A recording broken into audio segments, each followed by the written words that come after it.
Hei, minä olen Kokkarisen Paula, hanketyöntekijä Keitelee varhaiskasvatuksesta. Ja tässä olisi tällainen pieni kuulumisvideo täältä meidän laadun kehittämisen saralta ja oman valssihankkeeni puolesta. Ensin tästä vähän taustatietoa, eli Kansallinen koulutuksen arviointikeskus Karvi vastaa täällä meillä Suomessa koulutuksen ja varhaiskasvatuksen kansallisesta arvioinnista.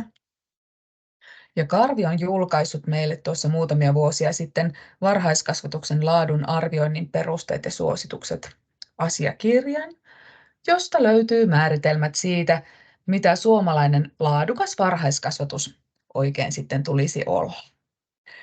No meitä täällä varhaiskasvatuksessa tietenkin ohjailee varhaiskasvatuslaki ja sitten varhaiskasvatussuunnitelman perusteet, jotka velvoittaa meitä säännölliseen ja suunnitelmalliseen arviointiin.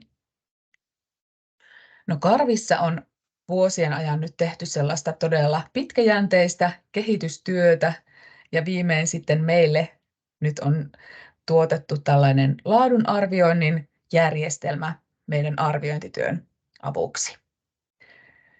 Keiteleen kunta on ollut aktiivinen ja hakenut valtion erityisavustusta opetus- ja kulttuuriministeriöltä tämän valssin käyttöönottoon ja sitä nyt sitten iloksemme meille tänne on saatu ja minä voin tässä hankkeessa sitten toimia. No, jos pureudutaan vähän, että mikä se valssi on, niin se on monipuolinen digitaalinen palvelu, johon alan asiantuntijat on meille kehittäneet sellaisia tutkimuspohjaisia arviointilomakkeita. Eli valssilla me päästään toteuttamaan itsearviointeja, jossa arvioidaan lapsen kokemaa laatua ja sitä, että miten varhaiskasvatukselle asetettuja tavoitteita ja sisältöjä käytännössä meillä täällä Keiteleen varhaiskasvatuksessa toteutetaan. Valssilla ei arvioida lapsia, vaan henkilöstö itse arvioi omaa toimintaansa ja tämän arviointiprosessin aikana pohtii, miten meidän oma toiminta vaikuttaa lapsiin, miten se vaikuttaa siihen meidän lapsiryhmään. Ja nyt syksyllä on tarkoituskin kouluttautua sitten itsearviointiin ja sen merkitykseen vähän syvällisemmin. Tällä toimintakaudella me arvioidaan valssin kautta leikkiä. Leikki on varhaiskasvatuksessa täällä meillä hyvin keskeinen toimintatapa ja se tukee ja vahvistaa lapsen oppimista ja kehittymistä ja hyvinvointia. Ja tämä leikki itse asiassa nousee sieltä keväällä järjestetystä asiakaskyselystä ja erityisesti lapsien osuuksista, että lapset kokivat, että se leikki on niin tärkeä asia, että haluamme nyt sitä sitten tällä valssilla ensimmäistä kertaa nyt sitten arvioida. No, varhaiskasvatuksen arvioinnilla ja kehittämisellä yleensäkin on hyvin iso merkitys jokaiseen lapseen ja jokaiseen perheeseen. Varhaiskasvatus on hyvin moniulotteista ja sen vaikutus on hyvin moniulotteista. Ihan arjessa täällä meillä varhaiskasvatuksessa arviointi ja kehittäminen on päivittäistä. Meillä on kuukausittain talon yhteisiä palavereita. Viikoittain jokainen tiimi palaveeraa yhdessä ja käymme arjessa myös paljon pedagogista keskustelua jokaisen ryhmän kanssa. Ja varhaiskasvatus yleensäkin on todella merkittävä osio lasten varhaislapsuudessa, että kuitenkin se oppiminen ja kehitys on erityisen merkittävää aikaa silloin. Ja ei ole samantekevää, että mitä silloin varhaislapsuudessa tapahtuu. Ja sen takia on hyvin tärkeää, että se paikka, missä lapsi viettää sitä aikaansa, elää ja kasvaa osaksi ympäröivää yhteiskuntaa ja yhteisöään, että siellä se toiminta olisi mahdollisimman laadukasta.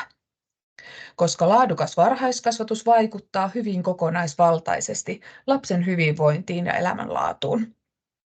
Ja ne vaikutukset ulottuu myös pidemmälle kuin seuraavaan päivään. ne vaikutukset ulottuu positiivisena suhtautumisena oppimiseen ja sitten kun lapsen koulupolku alkaa, niin se aloitus on huomattavasti sujuvampaa. Erityisesti laadukkaan varhaiskasvatuksen merkitys korostuu silloin, kun lapsella on esimerkiksi pulmia kehityksessä tai oppimisessa tai omissa elinoloissaan.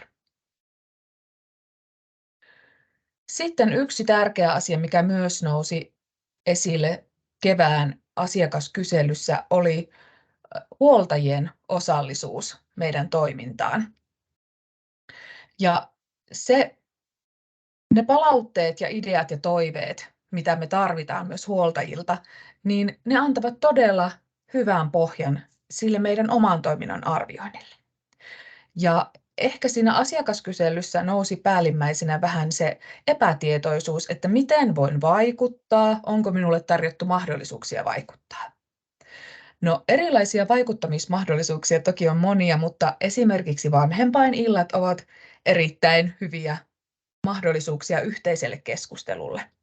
Myös lapsen vasukeskustelut, jotka järjestetään, niin on oiva paikka kertoa myös omia ideoita ja mielipiteitä sekä ihan päivittäiset kohtaamiset arjessa.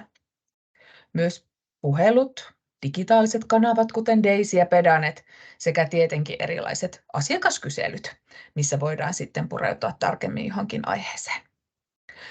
Ja te huoltajat todellakin olette niitä omien lastenne parhaita asiantuntijoita ja teillä on se erilainen kuvakulma ja vinkkeli siellä, mistä te katsotte tätä meidän toimintaa ja siinä mielessä ne teidän palautteet ja ideat ovat kullanarvoisia. Tällä toimintakaudella arvioidaan siis myös tätä teidän huoltajien osallisuuden toteutumista, mutta hieman kevyemmin kuin sitten tämän valssiprosessin myötä. Ja todellakin se ajantasainen tieto, palaute, niin se on erittäin tärkeää meidän kehittämisen tueksi. Ja erityisesti se, että kaikki lapselle tärkeät aikuiset, niin te siellä kotona ja me täällä päiväkodissa tutustuttaisiin toisiimme ja jaettaisiin yhdessä sitä lapsen elämää ja kokemuksia päivittäin. No pieni kurkistus vähän tähän käynnissä olevaan laatutyöhön ja kehittämiseen, eli Keiteleen varhaiskasvatuksessa on monta hanketta menossa yhtä aikaa ja erityisesti ollaan nyt saatu näitä uusia lukutaitoja opetella digihankkeessa. Sitten johtamisen hanke, laadun kehittäminen on menossa ja valssi tietenkin. Ja sitten liikkuva varhaiskasvatus on myös tässä rinnalla. Metsämöritoiminta on perheille tulossa ja koulutusta meille myös sitten keväällä. Sitten yksi iso hanke, varhaiskasvatuslain mukaisen tuen edistämisen hanke. Ja vähän siihen liippaava valtion erityisavustus koulutuksellisen tasa-arvon ja yhdenvertaisuuden edistämiseen. Eli näillä hankkeilla sitten tuetaan sitä lapsiryhmää erilaisin resurssein ja tuetaan sitten siellä sitä tuen edistämistä. Mutta tässä pienet kuulumiset. Mitä tahansa, jos tulee mieleen, niin voi olla yhteyksissä ja todella haluamme sitten myös teitä huoltajia tässä arjessa kuulla enemmän ja näin. Mutta yhteistyö terveisiin täältä vaan ja palataan asiaan. Kiitos.